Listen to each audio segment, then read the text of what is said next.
Well, hello there, all my friends on the interwebs who love miniatures. I'm Dakian, it's a Monday, and I'm here to ramble about the 3 minis I've finished this week. We have the 2 Malifaux kind of twisted versions of something or other in the back. And we have the Reaper sort of Thanksgiving gnome on his turkey. I've taken some artistic liberties with what a turkey is colored like to make it look more interesting.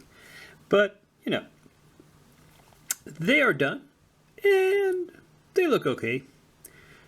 And yeah, not much else to say about them. They're down. Let's move on to what else we have to paint. Now, for the first part of my work in progress, the second part is going to be the big dragon. Can't show you that right here. Everything won't fit in on the table at once. So the Krampus has gotten a bit of a head start.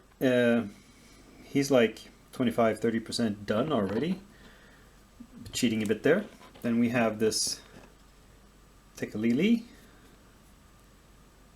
Weird humanoid perched on a rock in the icy wastes. And then we have the frost giant skeleton, all primed up and ready to go. So you maybe you can't tell because the resin is gray as well, but there's a gray primer on this. It's actually a lighter gray than the resin. And then we're going to darken that down in some cases, but you know, I think for an eye. Oh, is that a mole line? No, that's just a crack in the helmet there, and there's a similar one on the other side. I got a bit worried there for a while, but you know, the frost giant is not complex.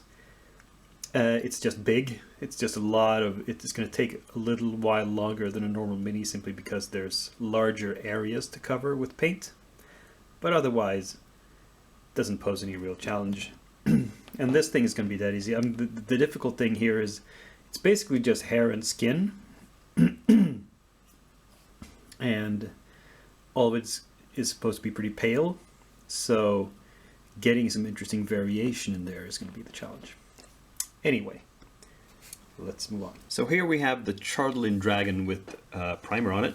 It just about fit in my spray booth, so I have used my airbrush to prime it, partly, some brush work. Now, this is Vallejo's German Panzer Gray surface primer, so it's a very, very deep gray, not quite black. And I don't know if you can tell, but the coverage is a little spotty. This is because getting any primer, and especially Vallejo's surface primer, to go through my airbrush, I have to thin it down a lot, like a lot. And yeah, so there are places where you can kind of see the underlying resin shine through. And this means that once this is properly dried in 24 hours, I just to be safe, I'm taking just normal black paint, thinning that down a lot, and pushing that through the airbrush as well to give it a solid black coat, because I have the cover out here. As you can see, this is supposed to be a mainly black creature, and it has, well, of course, it has sort of bluish white highlights to show the texture, but that'll be the next stage of dry brushing, of course. But we'll get to that. Like I said, I need this to let the primer properly set and then go in and paint some more. And we're well on the way with this guy.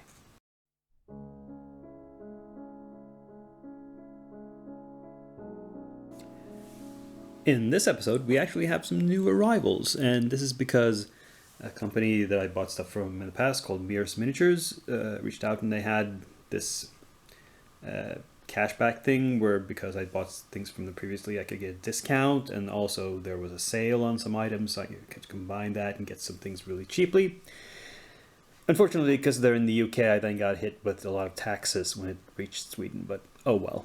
Anyway, I got them for less than I would have paid otherwise, and what caught my eye were these 4 minis that I bought, which are, this is the most complete one. This one's all, well, yeah, it's a one piece. Most of these are in a lot of pieces, but it's, as you can see, it's kind of a werewolf in sort of, or a wolf man sort of warrior.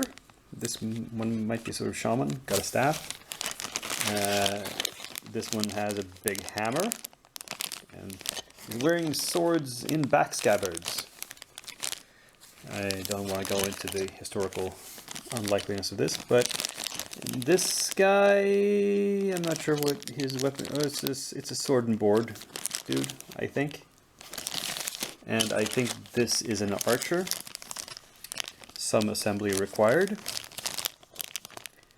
And these are all very cool and interesting. But I'm going to put them to one side for now because it's not the season for them. This is not the right time. We'll get back to these next year. But for now, we're focusing on Christmas stuff. So I picked up some more Reaper Christmas themed minis with the Happy Holidays packaging. We have Dabbles and Gnome, who is somebody who's making a list for Santa, so he can check it twice. There's the Mouseling Christmas Caroler, which is exactly what it says on the tin. And an Eldritch Snowman, so a snowman with a Cthulhu face. That's a pretty funny. And finally, we have the Paint Along Krampus, which has some instructions and some paints and a Krampus model. I think I've painted this model before. Maybe in metal? Or was it in bones then as well? I can't off the top of my head recall. But anyway, these 4 will be what I start up and prep and prime for next week to continue the Christmas theme. So with that, this episode comes to a close. Hope you enjoyed it. Give it a thumbs up, like, share, and subscribe. But above all, be back here next week, same day of the week, same channel, same Doc Eon, who for now, though, is signing off.